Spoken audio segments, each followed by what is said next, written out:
What's up guys, Pog here, and in this video I will be unboxing the iPhone 14 Pro Max in the new deep purple color. I also ended up picking up the new case for it. It's the iPhone 14 Pro Max leather case with MagSafe, and it's in the midnight color. There's also like the ink color, so that I think it would have meshed better with this phone, but I personally preferred the black look since I do have my MagSafe wallet here for the iPhone. So I put this up against the ink color and I just didn't really like the combination. I also didn't want to buy a new MagSafe wallet. The ink color is also pretty nice and I think it would match very nicely with this, so make sure you guys take a look at that. Here's the iPhone 14 Pro Max deep purple. It's got the iPhone right here on the side, Apple logo, iPhone there, Apple logo on the top, and these are color matched. So whichever phone color you're getting, it kind of changes the color there as well. Got the front of the iPhone. At the back, we have a pull tab. iPhone 14 Pro Max, designed by Apple in California, assembled in China. Includes the iPhone 14 Pro Max and USB-C to Lightning cable, power adapter, and headphones sold separately, so you still do not get any fast charger in the box. Here at the bottom, you can see iPhone 14 Pro Max, deep purple, 128 gigabytes. Let's get this opened.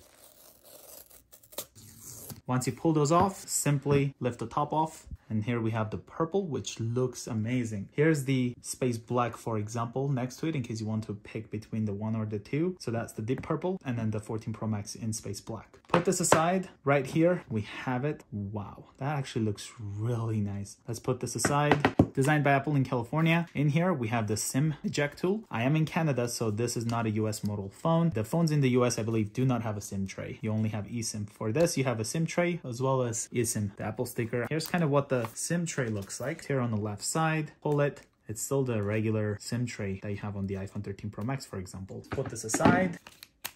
In here, we also have the USB-C to Lightning cable. Thankfully, we're still getting this in the box. And in order to use the fast charger, you do have to buy the adapter from Apple, or you can just get something else. Go ahead and put this aside and then take a look at the iPhone 14 Pro Max in the deep purple. On the left side, we have two antennas, the SIM tray, of course, volume up and down, as well as the mute switch. Right side, we have the power button alongside two antennas. The stainless steel deep purple looks beautiful. Lightning port on the bottom. It's all marked here on this kind of plastic protection for the screen. Let's pull this. You can clearly see that in between the camera as well as the Face ID, it's actually a screen. I didn't know this until I set up the Space Black iPhone 14 Pro Max. I thought it's just a whole circle kind of Face ID system with the camera, which by the way now has autofocus for the front facing, which is really cool. Earpiece here. It's also part of the stereo speaker. Lightning port, the microphone, an antenna, and then on the top you also have an antenna. There's the back again. We've got the gloss deep purple. LiDAR sensor, looks like the microphone, the True Tone flash. It also has a 48 megapixel camera now, which is really cool. I think it's been a 12 megapixel for a very long time, and now we have 48 megapixels. Apple logo in the middle. Overall, like, this is looking great. I mean, that's kind of the color difference. Let's hold the side button so that we can power this on. Got the Apple logo. Let's take a look at the case here. This is the leather case. It's kind of the black case, and then once you put it on, this is what it looks like on this phone. And I mean, look at that camera bump right there. Do you see how much is sticking out? And no, I don't think your iPhone 13 Pro Max case will fit this, because I have put this case on my iPhone 13 Pro Max and it didn't fit my iPhone 13 Pro Max. There's the bottom part right here. It's got the cutouts for that, volume up and down buttons, the mute switch. Here's kind of what it looks like once you stick this on it. Put that away. Hello, let's set it up. Gonna go with English. Canada. We have quick start here, so if you do have an iPhone already or an iPad, you can easily set your iPhone up, so this will skip like the Wi-Fi information, and Apple ID and all that will be easily transferable. Now I'll just quickly type in my passcode for my Wi-Fi, hit join. It may take a few minutes to activate your iPhone. I have used the dynamic island a little bit, and I gotta say I'm actually a big fan of it, especially like if you have a stopwatch, like a timer set up, and it just shows you the countdown. And if you have like the camera or like you have the microphone working, it shows you like an orange dot in between where the camera and Face ID sensor is. So it's actually really nice. Let's hit continue. Face ID, like watch this right now. See how it has the green? I guess that's for the camera. It is now in between the camera as well as the Face ID sensor there. Instead of the middle, the Face ID drops down from the dynamic island. Hit continue, get started, and check that out. See that? Just like that. I've got use Face ID with a mask. I'm gonna use without it.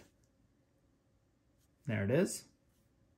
See that? That is so cool. Let's hit continue, create a passcode. Just simply put a very easy passcode so I don't forget. Let's go put that right there to confirm. Make sure we typed in the right one. Apps and data, you have the option to not transfer anything, move data from an Android phone, transfer directly from an iPhone, restore from a Mac or a PC, and then restore from your iCloud backup. I think this is what most people would do, but I'm gonna go with don't transfer apps and data for now. Sign into your Apple ID. I'm gonna go without it, but this is kind of the things you'll be missing out on if you do not sign up for it. Let's hit setup later in settings and then hit don't use.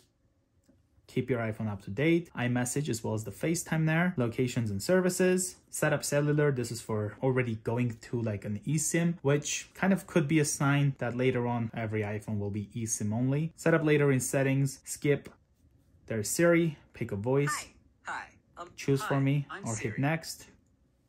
To set it up, Siri,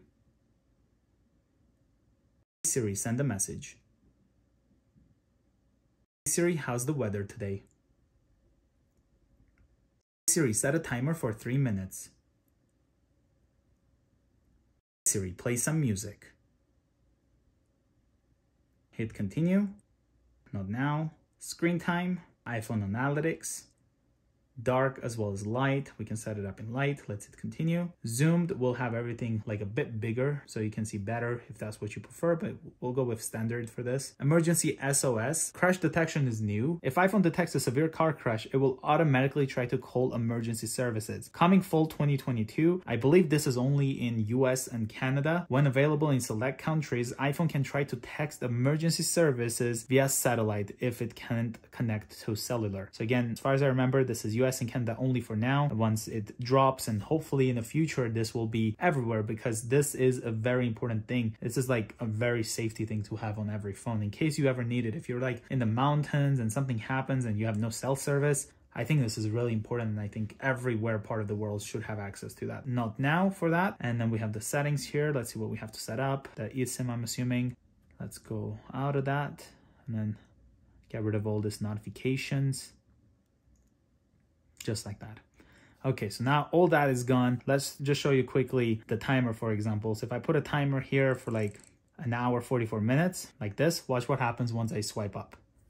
See that? It has the countdown right there. And if I open up settings, for example, it is still there, which is really, really cool. If I touch on it, it takes us to the timer. And then if I touch and hold, we have this. So we can pause it just like that, touch and hold again. We can hit X and get rid of it. I think it should be touch, and then we have that small bar, and then you touch and hold, it takes you to that bigger app, the full screen app. Same thing here with Face ID. You can see right there, it unlocks. It shows it right there, the lock and unlock on the dynamic island. Always on screen, which looks great. And with the iOS 16, we can have multiple wallpapers. You can customize them, put some widgets on it, whichever you want. It's really, really awesome. Well, thank you guys so much for watching this video. If you're new to the channel, consider subscribing. Be sure to check out the iPhone 14 unboxing, as well as the Space Black iPhone 14 Pro Max. That being said, I will see you guys in the next one.